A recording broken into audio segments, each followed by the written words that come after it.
want to take a minute. Our pastor's traveling this week. He's going down to see his mother. So we would ask you to pray for him, traveling grace, as he's headed down there in safety. And today we have the privilege from hearing from one of our members, Brian Holt. Been with us for a while. We love him. We're grateful for him. Pastored for a long time up at Northern Hills. So we're in for a treat today to hear him speak. He graciously stepped right in to fill in for Casey. So let's put our listening ears on, open up our hearts, and see what God has for us today. Would you welcome Brian this morning?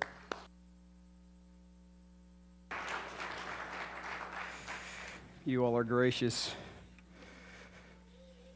I'm standing at work Friday morning. My phone goes off, which it wasn't supposed to be on me anyway. But anyway, we won't go there. And I look down. There's a text from Casey. It says, "Can you preach for me Sunday?" I went, "Sure." He said, "Thanks, man. Preach whatever you want." That was the last thing I heard from him. It's like, okay, I guess I'm preaching Sunday morning. All right. Yeah, okay, what are we going to do? And I had several things going through my head. I always have things going through my head, even though most people think I don't have anything going through my head. But so I settled on a passage, and hopefully it'll speak to us and be in the frame and the nature of what Casey is trying to convey to us. What do you think of when you think of a missionary? Somebody who's in Africa, somebody in a foreign country, somebody who has to learn a different language to be able to minister to people. That's commonly what we think of. I mean, I can remember one of the churches that I was in as a kid, they had pictures of missionaries up on a board that had either come out of their church or were closely related to their church in some form or way. They were supported through the cooperative program, so the church wasn't directly supporting them, but they were people that the church had a relationship with. They had come out of there, and so you had this board, and you would look and go, wow, these people are missionaries.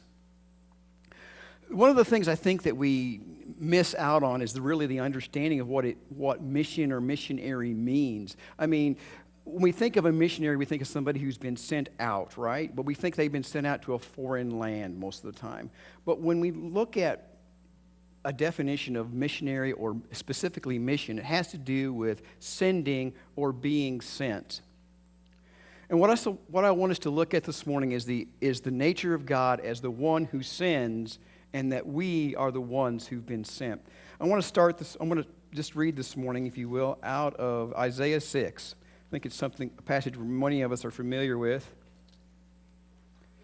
And I'm going to go ahead and read the whole passage this morning.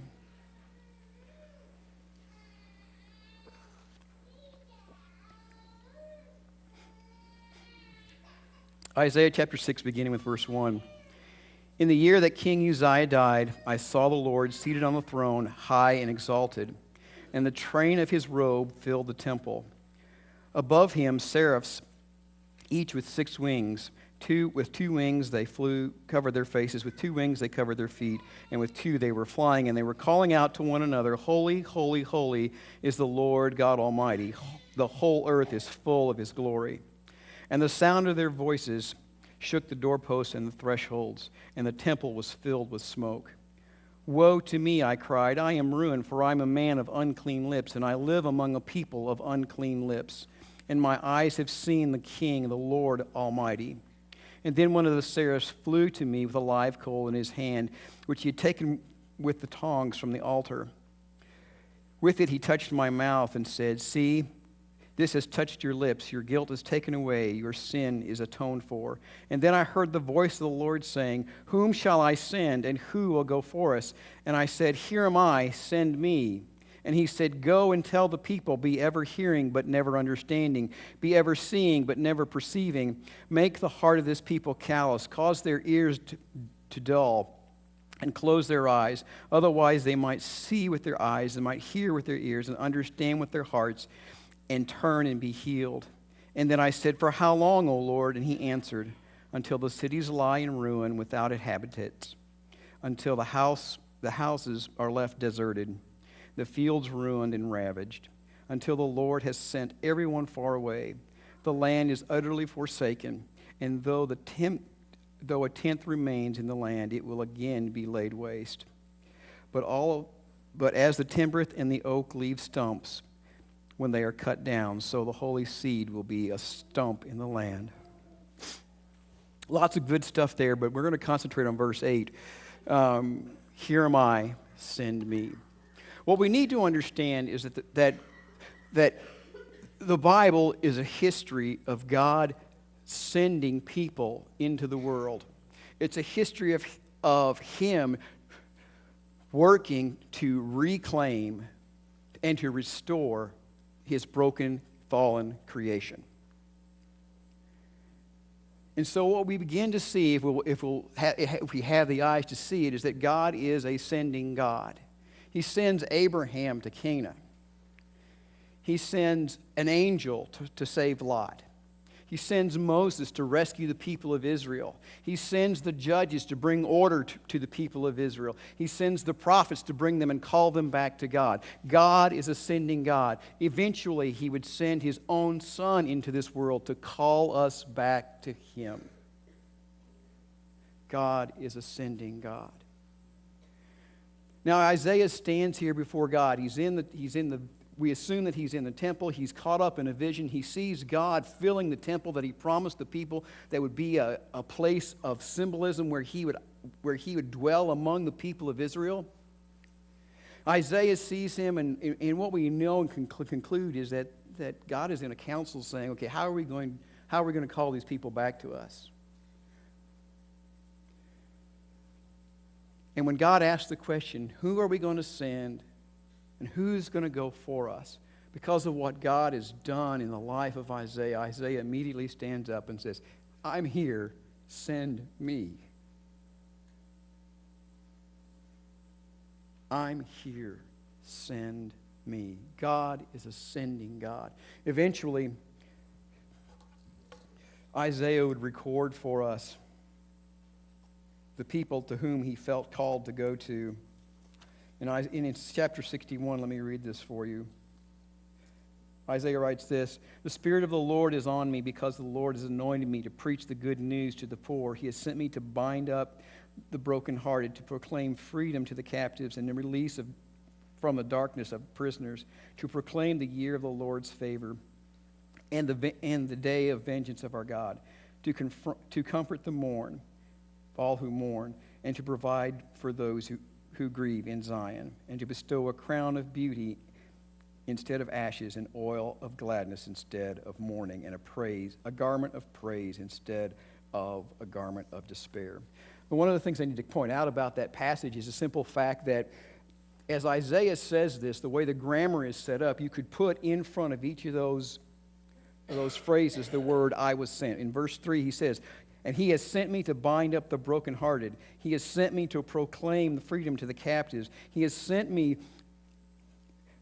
to release from darkness the prisoners. He has sent me to proclaim the year of the Lord's favor. He has sent me to proclaim the day of vengeance of our God, and to comfort all those who mourn. He has sent me." And go on down the line through the passages. And what Isaiah knew and what he understood was that God had sent him, and he had been sent by God to these various people. And Jesus would pick up on that in Luke chapter 4. He quotes this very passage from Isaiah. And basically he's saying to the people who are standing around listening to him, his hometown people, "These are the people to whom I have been called."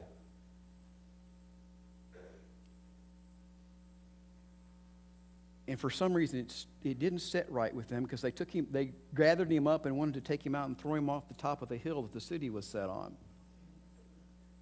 We'll talk a little bit more about who are the people to whom you've been called. But Isaiah knew this, and he knew that he had been sent.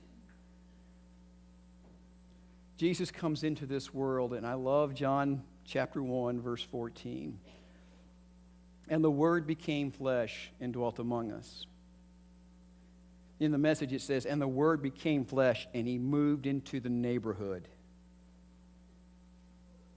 Because that's what God did. He moved into among the people that He was trying to restore. He moved in among the people that He was trying to bring, to whom He was trying to bring salvation. He moved in and he dwelt among them. The wretched, hapless sinners that they were.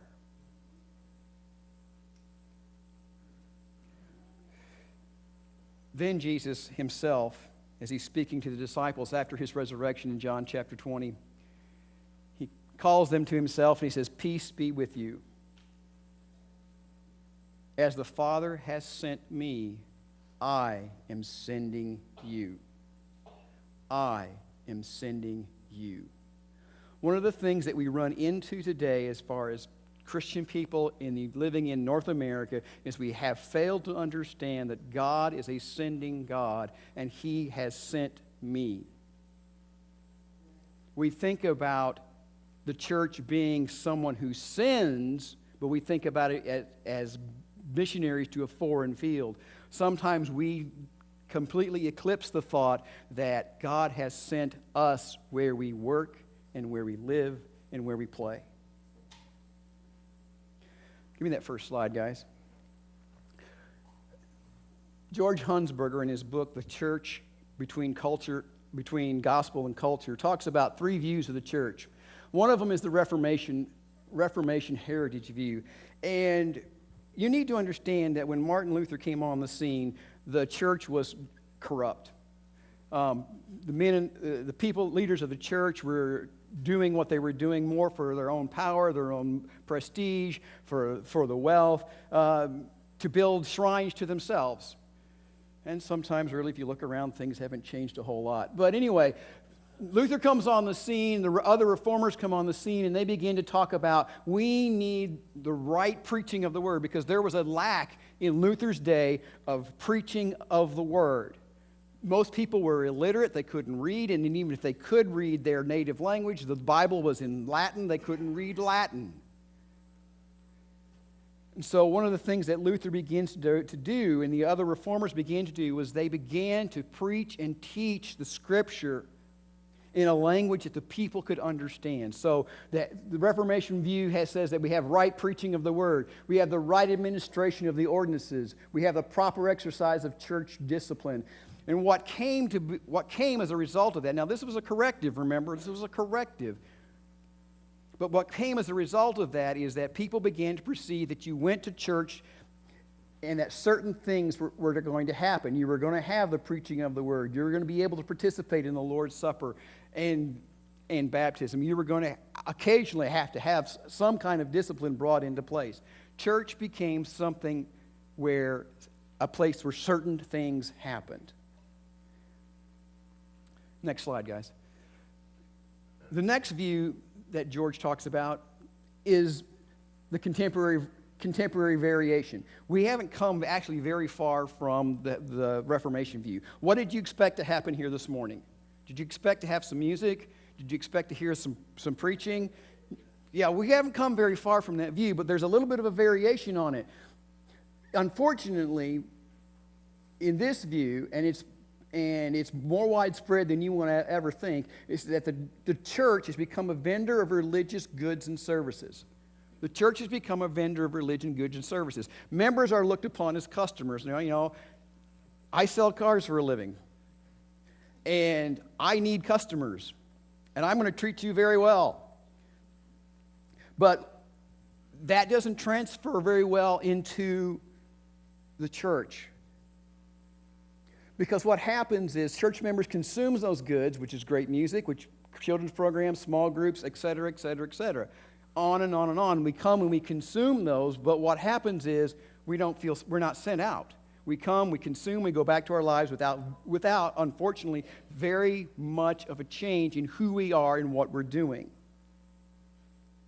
Next slide, guys. The flaw of these two views is that the church is seen as an institution that exists for the benefit of the members. There is no missionary emphasis. When we come and consume, how eager are we to go as sent? Next slide, guys.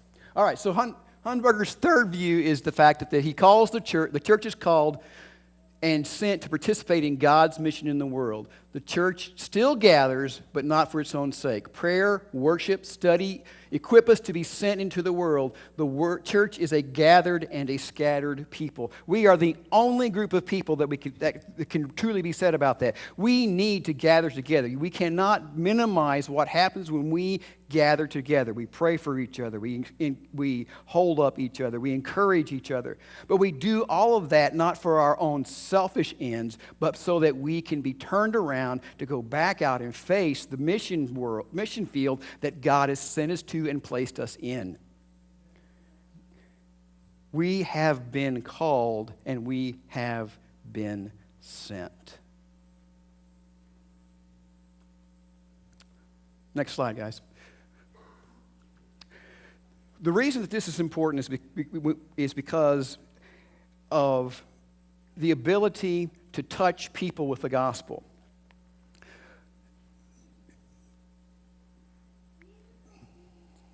In the book, The Forgotten Ways, Alan Hirsch talks about cultural distance. And you see the church here in M1, M0 to M1.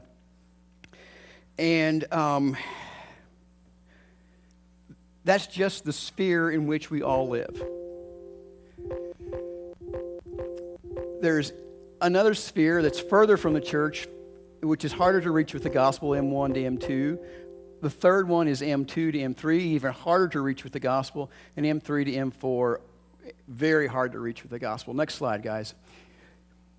In M1, this is what we find. There's some concept of Christianity. We all speak the same language. There's similar interests. There's same nationality, similar class group. Take a look around you this morning and see if the person sitting next to you looks like you. I mean, well, all except for Mike. What can you say about him? Anyway, it's a good thing I've done business with Mike for a long time. But we all look alike. And the people that we tend to reach tend to look like us. And that's not a bad thing, but sometimes it limits our scope of who we think God has called us to. Next slide, guys. All right, the next difference we want to look at is this difference right here, M1 to M2. What does that look like? Who are these people? Go ahead, guys. All right, M1 to M2 is someone who has a little awareness or interest in Christianity. They're suspicious of the church. Some of them have been offended or had a bad experience with the church or with Christians. How many of you have had a bad experience with the church or with Christians? Yeah, and you're sitting here gathered this morning. Alan Hirsch says, you want to find these people? Go down to your local pub and just sit and listen for a while. These people have had some experience with Christianity, and it's not been good. They've had some experience with Christians, and it's not been good. These are, like I said, these are going to be people in your neighborhood, maybe across town, but still, they're people who've had exposure to Christianity, but they don't like it. They're going to be tough to reach. Next slide, guys. All right, so M2 to M3, what is that going to be? Go ahead. All right, these people have no idea about Christianity, maybe a part of some subculture or ethnic group with a different religious impulses. Groups marginalized by Christianity, can't imagine who that would be, likely to be antagonistic toward Christianity as they understand it. What happens here is this is a group of people. He talks about the subcultures. There are cultures in our subcultures in our country that we as Christians, as followers of Christ, have alienated by the way we act toward them and by the way we treat them. And when they look at the church, they have nothing but disgust. Some of these people just are in a different ethnic group from us. We just can't reach them. We don't feel we can reach them. So some of these folks just don't have any idea about what Christianity is all about. Okay, guys, go ahead. All right, verse M3 to M4. These are where we would almost talk about our field missionaries. Next slide, go ahead. Because these folks are going to be people who may be inhibited from hearing the gospel by ethnic religious groupings with a bad history with the church. Jews or Muslims, a history, misunderstanding, beliefs, traditions, worldview, etc., all that get in the way of meaningful dialogue, highly resistant to the gospel. Go ahead and put that next slide up while we're talking. And you can see up here the different groups of people. Oops, wrong one. I'm sorry. Go back one. Go back one more. All right, there we go. You can see the different areas of people that the church is supposed to be reaching to, that the church is supposed to be sending people into, areas where we as individuals are supposed to be sent into. Some of them are going to be easy. Some of those people are going to look like us. As we get farther out in the cultural barriers, there's going to be more things in the way that keep people from being influenced by the gospel. Okay, go to that last slide. There we go. But what happens is, and what has been going on for at least the last couple of centuries, is that we have set up an attractional model. This is what we're going to do. This is what we're going to have. And you guys out there, come on in here. There was a church up on 17th Street at one time that had a sign stuck in the front yard that said, "Y'all come." Oh, you laugh, but it's not funny. Because it represents our mentality. We think that people should be coming to us. We think that we have such a good thing, and we really do have a good thing, that people should be coming to us. The problem is, because of those cultural barriers, there's no way they're going to come to us. And so this represents the wrong direction. We're trying to attract them and bring them into the church when what really needs to be happening is us being out and going out to them.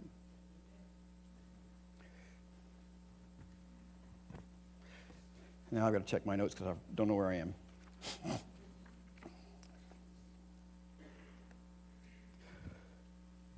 If you would put that one up, that's 2 slides back.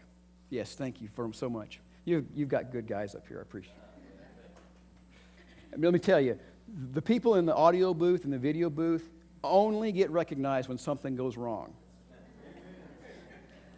Tell me, as a speaker, I learned to treat them very well because they can make you look very bad. I gave them all the praise I could muster up to give to them. All right. So this is what the church should look like. Us being sent out. We come here. There's a model, and I couldn't find it this morning with such short notice, but there's a model that a man put together, a whole lot smarter than I am, and he talks about the ebb and flow of church life. Because what happens is, we go out, and we're out living out our lives. We're out there trying to bring glory to God. We're out there trying to advance the kingdom, and the world just beats us up for whatever reason. We've got the things that go on in our lives. We have the things that are going on at work. But he talks about this model where there's this constant ebb and flow, where there's pastoral care, and pastoral care doesn't always come from the pastor, okay? There's pastoral care. As a matter of fact, it should come from us as a body. There's pastoral care where they're ministering to those people and helping them helping them get through those rough times, and then being sent back out. So this ebb and this flow of ministry and then being sent back out. But my question for you this morning is, I want to go back to a quote from Isaiah where he said, where I said, this is the group of people that Isaiah felt called to. This was the group of people that Isaiah said, this is the people to whom God has sent me. And if we're going to go out, and if we're going to be effective, we have to know to whom God has sent us. And I'll try to get through this story without crying, but every time I tell the story, I cry. My throat's already tightening up. But this is the people to whom I've been called, and I call them half-eaten candy canes. And there's a reason behind that, and that's the story I'm going to tell. But I can look back through my life, and I can see where God has placed those people in my life. Sometimes for a long time, sometimes for a short time. But God has placed those people in my life. And the reason I call them half-eaten candy canes is because of a 5th grader named Henry. When I was in South Dakota pastoring, I also drove school bus. Henry came on, Henry and his family came on just shortly after school started in September. And I could never remember seeing Henry smile. Every morning when he got on the bus, he was grumpy, he was sad, or no expression on his face whatsoever. And I could tell that Henry did not have a very good home life. I could tell that because he was always in trouble on my bus. I was always having to holler at Henry, Henry, stop that. Henry, don't do that. Henry, sit down. Always hollering at Henry. Came Christmas time. And one of the things I always did for my kids at Christmas time is they always got a bag of goodies. My wife and I would go out, we would buy Christmas candy, put it in a Ziploc bag, and every one of my kids got a bag when they got on the bus after school. So we're pulled up in our exchange area. I've let my middle school kids off. My kids are coming to the bus, and as they get on, I'm handing out their little bag of goodies. And Henry gets on the bus. This is the first year he's been on my bus, so it's the first year he's going to experience this. He comes up the steps. He doesn't even look at me. He just comes up the steps. He's going to head back to his seat. And I go, Henry. And he looks up at me like, what did I do? And I hand him the bag of candy, and I say, Merry Christmas. And he just looks at me. And finally, he takes the bag of candy, and he goes back to his seat. I keep handing out candy, and everybody's seated, and we're just about ready to get underway, and Henry comes back to the front of the bus. And I go, hey, Henry, what's going on? And he hands me a candy cane that he had gotten in class. He had eaten half of it. He had broke it off down below where he had licked it and handed it back to me, and handed it to me. And thank God I had the wisdom to go take it from him and go, thank you, Henry. And he said, Merry Christmas to me. And that little boy went back to his seat with a smile on his face.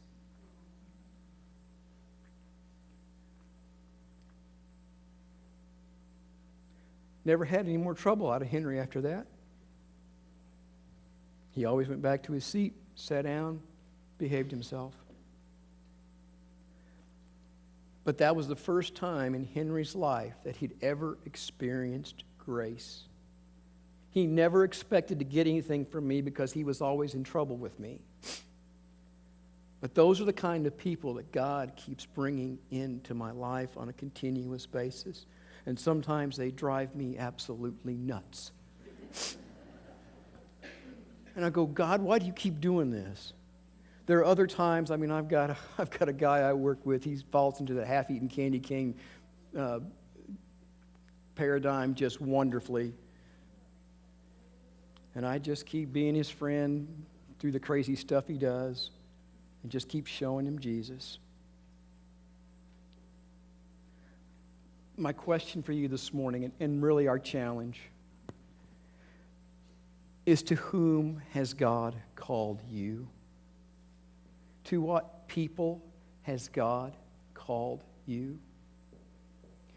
You see, we need to understand that as the people of God, you are where you are because of what God is doing in your life. I'm going to conclude with this. In chapter 17 of Acts, Paul is in Athens.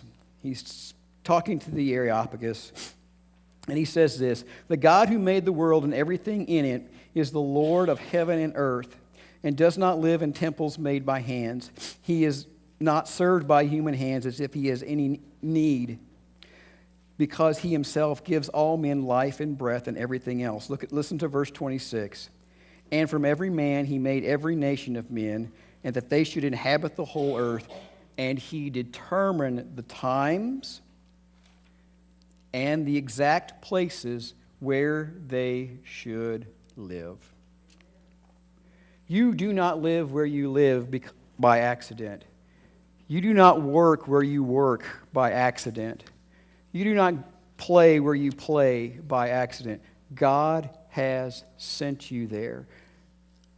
My question again is, do you have an understanding that you have been sent?